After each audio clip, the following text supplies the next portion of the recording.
Ici Louis Lemieux, député de Saint-Jean et ex-journaliste et animateur.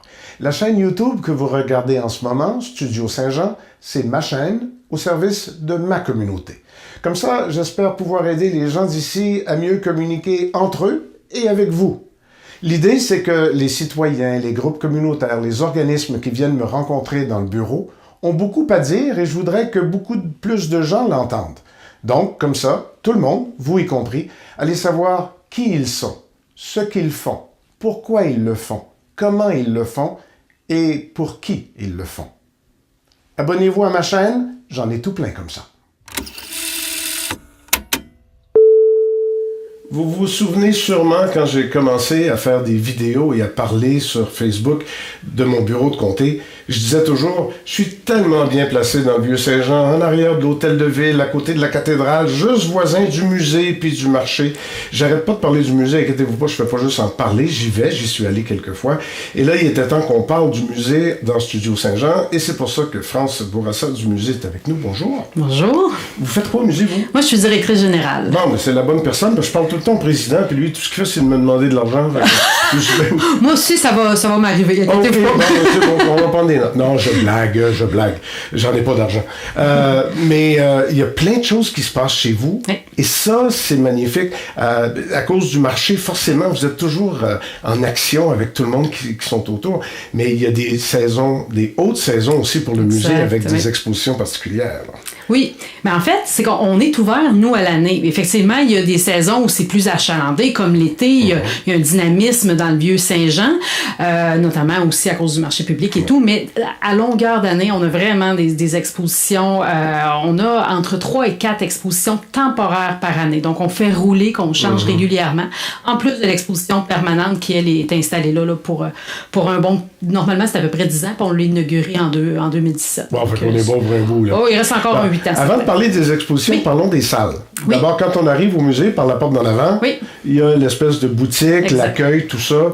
Juste ça, déjà, c'est pas banal, parce que c'est la thématique, c'est la réalité de ce qu'on va voir et avec quoi on va connecter après qu'on a dans la face. Là. Oui, mais en fait, c'est que le musée, je me permets de spécifier qu'on a 2 missions. On a une mission de mise en valeur de l'histoire du Haut-Richelieu, une mission de mise en valeur de la céramique ancienne et contemporaine du Québec. C'est une mission particulière, un petit peu. Oui, parce que ça s'explique parce que Saint-Jean a déjà été autrefois, là, pendant à peu près 100 ans, capitale de la céramique au Canada. Donc, tu sais, il y a un paquet de choses qui partaient de Saint-Jean. On faisait les plus belles toilettes au pays. Ben, c'est ce que je m'en disais. La Crane, tout le monde connaît les sanitaires de la Crane, donc ça part de Saint-Jean. Donc, pour revenir à ce que vous disiez, quand on rentre dans le musée, mais la première vue qu'on a, c'est des publications sur l'histoire de la région et c'est aussi beaucoup de céramique. C'est des œuvres en céramique autant utilitaires que décoratives qui sont faites par des céramistes québécois, donc qu'on vend là, pour la clientèle. Donc, il y a une boutique quand on rentre, il y a des marches à gauche pour aller en haut, puis on peut se promener aussi à droite. Alors, on part par où, là, nous autres? Ben, on va partir selon le schéma que nous, on suggère à nos visiteurs. Donc, généralement, les gens vont monter. C'est l'ancien marché de viande qui s'est déjà tenu à l'étage. Ça fait vraiment plusieurs années, plusieurs décennies. Mais là, on se trouve à rentrer dans la salle d'exposition permanente, la première salle, parce qu'on a 2 salles d'exposition permanente. Et cette salle-là est consacrée vraiment au volet céramique. Donc, on va retrouver une panoplie d'objets, des cruches, des pots de chambre, des utilitaires de cuisine qui étaient utilisés vraiment à l'époque. C'était indispensable. À l'époque, c'était le plastique d'aujourd'hui, dans le fond, mais c'était la céramique. Puis là, c'est pas des artefacts, c'est des trucs industriels aussi beaucoup, là. C'est ça qui est beau dans l'histoire. C'est notre histoire. C'est l'histoire de Saint-Jean et de l'industrie de la céramique de Saint-Jean. Oui, exact. Mais à une certaine époque, c'était davantage des artisans qui tout se faisait comme plus manuellement. Oui, il y a ce bout-là au début. Exactement. Au commencement. Mais quand on tombe justement dans des usines comme justement la Crane, ben là, c'est plus industrialisé. Mais on voit dans le fond dans la salle tout ce cheminement-là au fil des années, par décennies. Puis à la fin de la salle, on tombe davantage sur des artistes contemporains que nous, on a qualifiés d'incontournables. Les grands de ce monde, Maurice Savoie, Gilbert Poisson, pour ne nommer que ceux-là, il y en a vraiment beaucoup là, qui auraient pu faire partie de cette liste-là. Mais c'est pour montrer que la céramique, même si on a pu... on était surpassé par la céramique de Chine et tout, là, ça fait partie de l'histoire et tout. La mais réalité c'est encore, économique. Oui, exactement. Sauf que les céramistes au Québec sont encore très actifs et beaucoup œuvrent dans le domaine plus artistique. C'est très artistique ce qu'ils font, que ce soit un bol ou une assiette, mais on voit aussi des sculptures en céramique et tout. Donc, on voulait montrer, le but de cette salle-là, c'est vraiment de montrer l'éventail de la céramique des débuts à Saint-Jean jusqu'à ce qui peut se faire aujourd'hui, dans le fond. Justement, je suppose que si on a des grands céramistes dans la région, c'est à cause de la partie industrielle qui a encouragé aussi la connaissance de...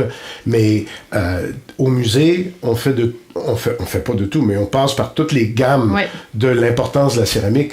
Mais c'est bien que vous ayez rentré le contemporain là-dedans, parce que, à quelque part, c'est pas des pièces de musée au sens où on l'entend d'habitude quand on va dans un musée, mais ça, c'est chez nous, puis c'est un peu nous autres aussi avec ces artistes. Exactement. Puis il y a des artistes qui ont été influencés par des techniques qui étaient un peu plus industrialisées, mais qui les ont adaptées, puis là, qui sont devenues plus artisanales. Mais je sais, par exemple, que Mme Louise Bousquet, qui est en Montérégie, elle a travaillé, s'est inspirée de certaines techniques de la crane. Elle travaille beaucoup sur la blancheur, de la porcelaine et tout. Mais elle est partie, elle a été, pas formée, mais conseillée des fois par un ancien directeur de la crane et tout. Fait que des fois, l'histoire vient rattraper le présent. C'est ça qui est intéressant aussi de voir dans ce style d'exposition-là. Vous venez de parler de l'histoire. Un musée, dans notre tête, c'est de l'histoire. Mais la beauté de la partie de la céramique, c'est que ça a toujours été. Oui. Mais dans le reste du musée, une fois qu'on a passé à travers la céramique, qui est notre spécialité, là, notre vocation particulière, là, vous avez une vocation muséale. Puis là, c'est toujours des expositions de passage où il y a des petits bouts qui restent avec nous autres parce que c'est chez nous? Bien, il y a des bouts, en fait, qui restent avec nous. Donc, nous, on invite le visiteur, quand il a terminé avec la céramique, il descend, puis au fond, complètement, la partie du musée qu'on appelle la station de pompe. C'est pour ça que je voulais qu'on en parle. C'est là qu'on s'en va. Oui, j'ai tellement aimé ça. Juste l'édifice en lui-même a une histoire, parce que ce qu'il faut savoir, c'est que le musée en lui-même est composé de deux parties. La partie avant, c'est un édifice qui date de 1858, tandis que la partie arrière, c'est 1876. C'est à l'époque où il y a eu un grand feu à Saint-Jean qui a détruit une grosse partie de la rue Richelieu. Là, ils ont décidé de construire une caserne de pompiers, si on veut, et de se commander un camion, en fait, incendie, qui est la pompe 6B, qui est le... c'est ça, comme un peu l'ancêtre de nos camions incendies qu'on connaît. C'était le Neclus Ultra à l'époque. Et puis, ce qui est magnifique avec ça, puis pour la petite histoire, là, c'est que cette pièce-là a été longtemps utilisée à Saint-Jean pour éteindre des incendies. Dans les années 40, début 50, quelque chose comme ça, ça a été remisé parce qu'on est arrivé à quelque chose de plus moderne, évidemment. Et au fil des années, on s'en occupait plus ou moins, mais finalement, dans le cadre de l'exposition permanente, elle est revenue dans le musée, donc elle est dans son lieu d'origine. Et c'est une pièce, les gens sont impressionnés, il faut voir ça. C'était hippomobile à l'époque, ça fonctionnait avec le charbon, la pression de la vapeur pour aller éteindre les incendies. C'était vraiment quelque chose. Donc, cette salle-là, à l'arrière du musée, la pièce de résistance, c'est évidemment la pompe 6B, mais on accorde aussi un volet très important à l'histoire de Saint-Jean elle-même et à l'histoire, parce que le Haut-Richelieu, nous, on n'est pas le musée de Saint-Jean, on est le musée du Haut-Richelieu. Oui. Donc, 14 municipalités, on accorde une place à chacune des municipalités pour raconter leur histoire, leur économie, la culture particulière, des petites anecdotes et tout et tout. On parle des patriotes, notamment. Il y a plusieurs éléments. On aborde rapidement Conrad Labelle, un célèbre bootlegger qui aurait été en contact avec Al Capone. Tu sais, il y a des petites anecdotes qu'on pense pas que ça s'est passé dans le Haut-Richelieu, puis finalement, on découvre un paquet de choses. Là, Dans ce temps-là, le musée, c'est ou bien un point de départ ou un point d'arrivée de ce qu'on a entendu ou de ce qu'on a compris comme l'histoire du bootlegger. Si on la connaissait pas, on sort probablement du musée avec l'idée de vouloir en savoir plus. Oui. Mais si on en savait quelque chose, d'aller au musée, c'est comme un pèlerinage à quelque part. Oui.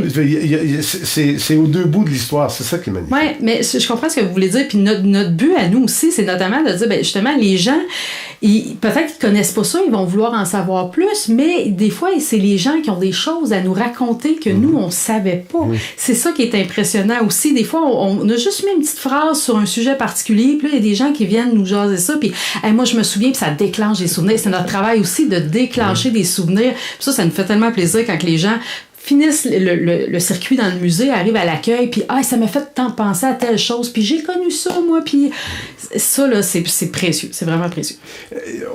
Vous avez parlé des patriotes rapidement, on pourrait s'attendre à ce qu'on soit concentré sur les patriotes, mais on n'est pas, même si on est dans la région D, on n'est pas le haut lieu des patriotes, il y en a d'autres qui font ça, mais on a notre part de l'histoire là-dedans quand même. Oui, tout à fait, il y a eu certaines batailles, certaines escarmouches, dont celle du Pont Jones, où, les patriotes, les loyalistes se sont affrontés. Il y a eu des églises, comment je peux dire, qui ont été, je veux pas dire nécessairement profanées, mais tu sais, il y a quand même des actes de guerre. Les soldats rentraient dedans. Ils s'attaquaient à l'église parce que c'était le symbole, c'était le haut lieu. Exactement. C'est ça. Donc, tu sais, oui, on n'est pas Saint-Denis ou Saint-Eustache, mais en même temps, il y a des choses qui se sont passées. Il y a eu des patriotes de la région qui ont été arrêtés. Donc, tu sais, il y a quand même une dynamique qui est intéressante. Puis, d'ailleurs, on a tout un... C'est sûr que ça aurait été compliqué là, de faire l'histoire de tous les patriotes de la région, mais on a un mur avec un panneau on liste un paquet de noms de patriotes qu'on a recensés, nous, dans le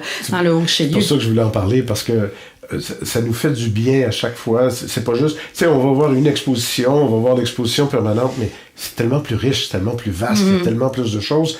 C'est tellement nous autres. Puis c'est ça le bout qui est fascinant au musée, c'est qu'on oublie jusqu'à quel point c'est nous qui sommes le musée, là. Quand vous dites que les gens vous racontent des histoires qu'ils viennent compléter, c'est tellement plus vrai comme ça. Je vais vous donner un autre exemple concret. On a une section qui est accordée à la Seigneur, la fameuse compagnie qui faisait les machines à coudre. Ça l'a développé carrément une partie de la ville à l'époque où ça a été instauré. Puis il y a souvent des gens qui je pense qu'en tout cas, une grosse partie de Saint-Jean, quelqu'un de sa famille qui a travaillé là. Oui. C'est comme définitif, là.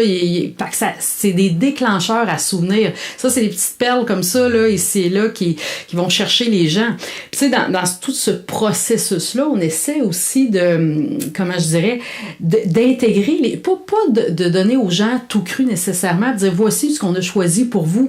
Il y a certaines expositions, les expositions temporaires nous permettent ça, de dire, OK, on a une thématique, qu'est-ce que vous voulez nous raconter là-dessus? On est rendu là dans les expositions. Oui. C'est des expositions qui tournent généralement. C'est rare qu'il y ait une exposition qui est montée juste pour cet endroit-là, à ce moment-là. Là. Donc, c'est des expositions qui font la tournée et vous les choisissez. Avez-vous l'embarras du choix? Comment ça marche? En fait, je vous dirais qu'il y a deux volets. On a des expositions qu'on dit itinérantes, c'est-à-dire que eux, ces expositions-là, on les conçoit pour qu'elles circulent. Comme on a fait avec l'exposition sur les 20 ans de la crise du verglas. Donc, on en a parlé. On a vraiment monté une expo avec des panneaux qui se promènent. Ça a fait le tour du Haut-Richelieu, c'est même allé à Saint-Hyacinthe, à Granby, etc. Ça, c'est un type d'exposition. On en a un autre qui sont les expositions temporaires. Elles sont faites pour être dans la salle du musée, donc les structures sont différentes. C'est des structures, comment je dirais, stables, en guillemets, qui s'exportent pas, mais elles vont rester là 3-4 mois. Donc, ces expositions-là, nous, on a un comité, puis on regarde, dans le fond, s'il y a des choses à célébrer. Bon, justement, comme les 20 ans de la crise du verglas, c'était quelque chose, on s'est dit, ça, il faut en parler. Mais le reste, effectivement, on a l'embarras du choix. Là, nous, on a déjà, notre programmation est déjà réfléchie jusqu'en 2022-2023 parce que, elle n'est pas annoncée. Oui, mais c'est pas annoncé officiellement, mais nous, pour commencer nos recherches et tout, on n'a pas le choix de savoir où on s'en va, mais il y a tellement de sujets possibles. Oui, puis là, c'est la variété qui devient la clé, là. Tu peux pas tout le temps faire des affaires dans le même axe, dans la même direction. Faut avoir une variété. C'est parce que le but, c'est d'intéresser différents types de publics. Donc, avec la mission céramique, on va aller chercher des céramistes contemporains, comme pour cet été, on a le duo Goyer-Bonneau, qui est un couple qui est connu à l'international au point de vue de la céramique. Mais tu dis ça, peut-être que ça intéressera pas nécessairement les gens qui s'intéressent plus à l'histoire. Mais ça va intéresser vraiment vraiment les passionnés de céramique. Mais on essaie d'alterner justement, de dire, ben là, on vous offre un autre volet historique, puis comme ça, les gens, ben, ils viennent aussi avec leur famille, leurs amis et tout. Donc, il y a différents... Là, on est sur YouTube, on enregistre au mois de mars, mais il y a des gens qui vont voir ça en avril, en mai, en juin. Alors, c'est difficile de parler d'une exposition en particulier, mais puis il y a des affaires que vous ne pouvez pas me dire parce que c'est pas encore dévoilé. mais en gros, là, les prochains mois, on va voir quoi au musée? Dans ce qui voyage, là? Ben là, présentement, en circulation, on a une exposition itinérante qui s'appelle Patrimoine d'eau, qui a été réalisée en collaboration avec la ville de Saint-Jean-sur-Richelieu. Oui, ça, c'est ce que vous aviez monté pour le lancement de la saison. Oui, elle était là. Oui, donc, Patrimoine d'eau, dans le fond, le but, c'est de mettre en valeur la riche histoire de l'eau dans le Haut-Richelieu. Oui, il y a évidemment la rivière en elle-même, c'est un incontournable, mais il y a d'autres affluents, d'autres rivières qui ont joué un rôle dans l'histoire. Le canal aussi. Là. Mais donc ça, c'est ça qu'on veut mettre en valeur avec cette exposition-là. Donc, pour le moment, là, le calendrier est planifié jusqu'en janvier-mars, de janvier à mars l'an prochain. Puis ça se promène là, à travers différents lieux dans le Haut-Richelieu, donc à Henryville, Sabrevoix, etc. Là. Donc ça, c'est quelque chose qui est relativement facile à suivre. Ce qui s'en vient aussi, mais ce qui est récurrent, là, qu'on a déjà planifié pour les prochaines années, c'est une exposition qu'on appelle Histoire d'entreprise. Cette année, la thématique, c'était Ils ont nourri Saint-Jean. Donc, on a tout exploré le volet alimentaire à l'époque, comment ça se faisait, puis les commerçants, puis on a découvert que, tu sais, nous, maintenant, on s'en va à l'épicerie, là, on a tout d'un coup, là. T'as pas besoin de faire 32 magasins, mais à l'époque, c'était, t'as un boulanger, t'as un boucher, tu sais, il y avait mais toute cette industrie-là s'est transformée au fil des années, c'est ce qu'on fait. Mais ce concept-là d'histoire d'entreprise, nous, on veut le reprendre d'année en année, puis explorer différentes thématiques. Donc, l'an prochain, je peux déjà dire que nous, on s'attarde à ce qu'on a appelé les gens de métier. Donc, les chapeliers, les joailliers, ce genre de personnes-là qui travaillent plus manuellement certaines choses. C'est presque des artisans quelque part, là. C'est au joint entre l'industrie puis l'artisanat. Oui, effectivement, mais il y en a qui, au fil des années, se sont agrandis, si on veut, qui ont passé le temps. Il y en a d'autres, c'est plus éphémère. Puis on veut aborder ce côté-là parce que ça faisait partie de la réalité des gens à une certaine époque. Fait que, tu sais, ça, l'histoire d'entreprise, là, on est planifié pour quelques années, qu'on sait qu'en début d'année, là, de février à mai, ça devrait tout le temps être ça. Puis après, ben là, l'été, on va alterner entre histoire puis céramique, là, selon nous. Justement, parlons-en des saisons, parce que la vie est quand même bien faite. L'été, vous êtes occupé avec des touristes. Le reste de l'année, il y a des périodes creuses, mais il y a les étudiants, les élèves aussi qui passent, là. Vous en recevez beaucoup. Je vois les autobus passer, moi. Oui. Mais écoutez, on reçoit des groupes scolaires. En fait, on les invite, on fait des animations auprès d'eux. On leur fait visiter, évidemment, l'exposition. Oui, parce que c'est plus comme c'était, là. Dans mon temps, on rentrait au musée, ils nous lâchaient lousse, puis au bout de 2 heures, on ressortait, là. Mais là, maintenant, vous les prenez par la main, mais je veux dire, c'est vraiment encadré. C'est des animations dirigées. Puis généralement, souvent, ils arrivent en autobus, donc c'est des groupes à diviser, dans le fond. Fait qu'il y en a qui vont visiter l'exposition, il y en a qui font une activité qu'on appelle de décor sur céramique. Donc, on leur donne des pièces, puis ils mettent les glaçures comme ils veulent, ils décorent ça et tout.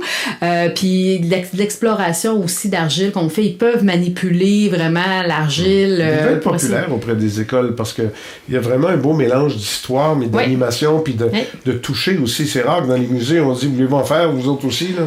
C'est pas souvent. Mais je pense que c'est ça peut-être qui fait la différence parce que les jeunes, d'habitude, on leur dit, touchez pas ça, touchez pas. Là, on leur dit, OK, là, on fait un bout dans l'exposition, mais après, vous allez pouvoir vous-même créer quelque chose, faire, tu sais. Puis ça, c'est une formule intéressante. Puis c'est pas toutes les écoles qui peuvent sortir, malheureusement. Donc, ce qu'on offre aussi, c'est un forfait qu'on appelle sur la route. Donc, le musée se déplace, l'animatrice, comme dans les prochaines semaines, s'en va animer auprès de 800 enfants dans différentes écoles. Donc, on part avec notre matériel.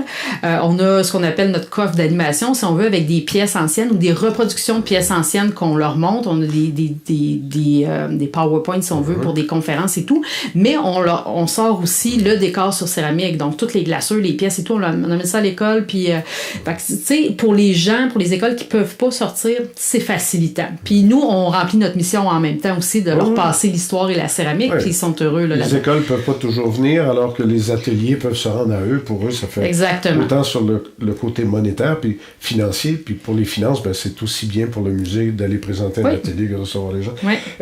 On a presque fini, mais je veux quand même faire le tour de l'institution, parce que j'ai dit tantôt que j'étais allé au lancement de la saison en en janvier. Oui. C'est très sain, c'est très en santé. Le musée. Il y avait beaucoup de monde au lancement, on sentait un attachement au musée, on sentait une participation, un paquet de membres de conseil d'administration.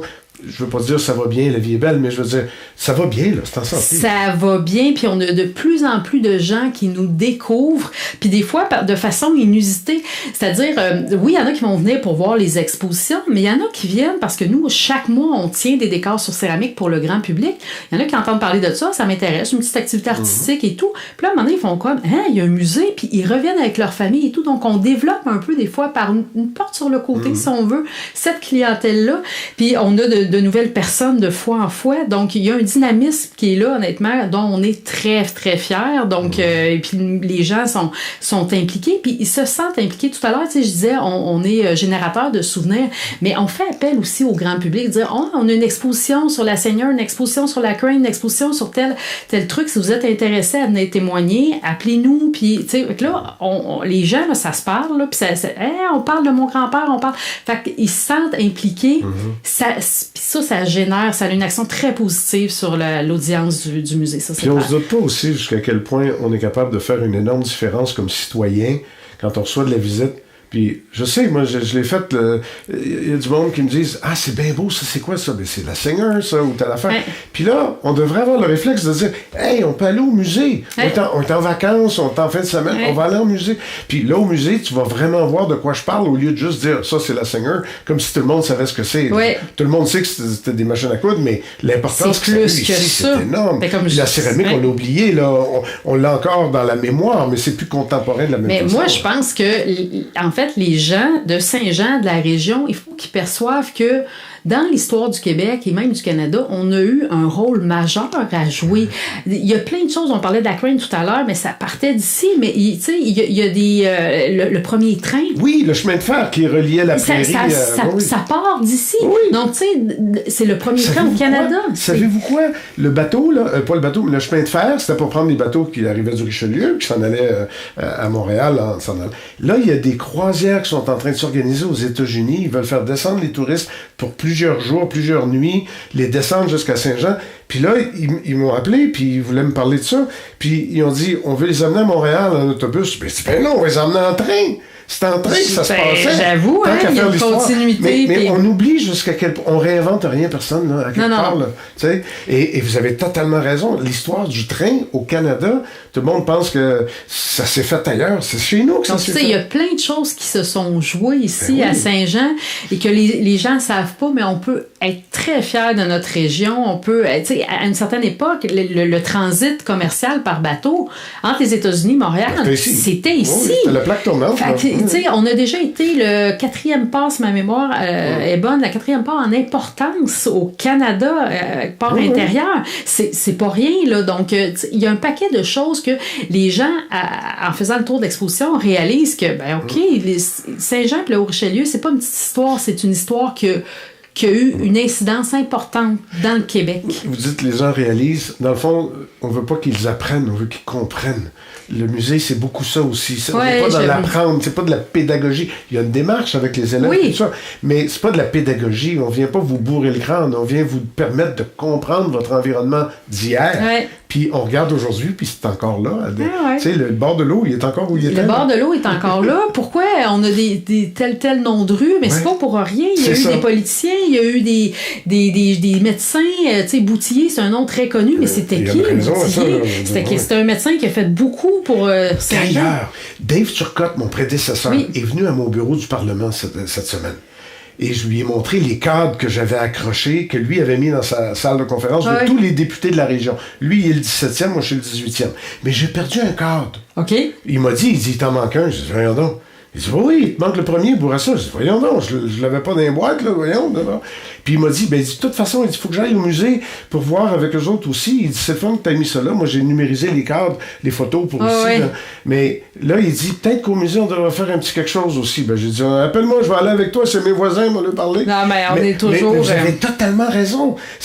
Moi, ça m'a frappé comme une tonne de briques quand je suis rentré dans la salle de conférence de Dave Turcotte dans son ancien bureau de comté, puis que j'ai vu tous les députés autour de la salle, j'ai fait il y a une histoire, là. Une histoire majeure. Wow. On pense juste à Des Félix. premiers ministres. Félix Gabriel Marchand. Oui, le voilà. pont, là, c'est pas un nom inventé, non, mais c'était un Joannais premier ministre du Québec. C'est notable. Là, on a eu donc, des premiers ministres qui sont passés ici juste pour se faire élire en attendant de se faire élire ailleurs. Effectivement. Mais... on a eu plein d'histoires. Puis c'est vrai, moi j'en parle parce que ça m'interpelle parce que je suis le député, mais puis vous parlez de la Crane, puis vous parlez de la Crane, c'est un peu plus vieux, mais la Singer, il y a encore plein de monde qui ont travaillé là. Bon, c'est vivant l'histoire. Tellement. Moi, je vais vous dire, j'ai une de mes collègues qui anime, puis elle, dans sa conférence, elle appelle ça « L'histoire, c'est pas plate ». Et c'est tellement, c'est tous ces préjugés-là qu'on veut faire tomber. Il y a tellement de choses à découvrir, il y a tellement de façons de le découvrir. À une certaine époque, les musées étaient plus statiques. Tu lisais des panneaux, puis c'était comme ça. Mais maintenant, comme tantôt je disais, il y a des portes d'entrée qui amènent des gens. Mais je vais vous donner un autre exemple. Ma collègue anime des fêtes d'enfants, mais sur des thématiques particulières qui ont rapport avec le musée. Par exemple, on a une thématique que c'est les pompiers. Mais là, les gens et les petits-enfants, ils trippent solide parce que justement, ils voient la pompe s'élever et tout. Ils pensent tous que c'est un camion rouge, un pompier. Mais là, ça, c'était autre chose. Ils trippent vraiment beaucoup. Puis entre ça, ben nous, on leur passe des petites notions d'histoire. Fait que là, eux, ils retournent avec leurs parents. Puis, il y avait une pompe, là, puis c'était pour les... Ça fait toute la différence. On commence l'éducation de façon très ludique. Fait que ça, je pense que ça explique le succès aussi de certaines entreprises. Elle s'appelle comment, votre animatrice? Catherine Duchesne. Elle a des photos qui vont avec ça? Ben oui. Parce que moi, j'ai une TV, là. Après ce soir-là, puis on pourrait regarder des photos, puis on pourrait se faire un petit quelque chose. Ben, je suis certaine qu'elle va accepter l'invitation. Bon, ben, on a le temps. De toute façon, je commence juste à m'amuser avec tout ça, là. Puis... Mais c'est ça l'idée. Parce que dans le fond, ce qu'on veut, c'est contaminer aussi, là. Elle contamine dans le bon sens. Exactement. Puis c'est ce que vous venez de faire avec moi, Mme Bourassa. Ah ben, mon Dieu! Qui nous regardent. Ça me fait tellement plaisir. C'était l'objectif aussi, de transmettre un peu la passion que nous, on a. On n'est pas là pour rien. Moi, ça fait 13 ans que je travaille au musée, puis j'en apprends à chaque exposition, j'en apprends à chaque fois que je côtoie des nouvelles personnes. Fait qu'il y a quelque chose de très vivant dans l'histoire, puis c'est gratifiant, c'est le fun. La beauté de la chose, c'est que mon but de faire tout ça, c'est la même chose. On se rejoint. Ah, c'est excellent. Puis on est bons voisins. Tout à fait. Merci, Mme Bourassa. Ça me fait plaisir.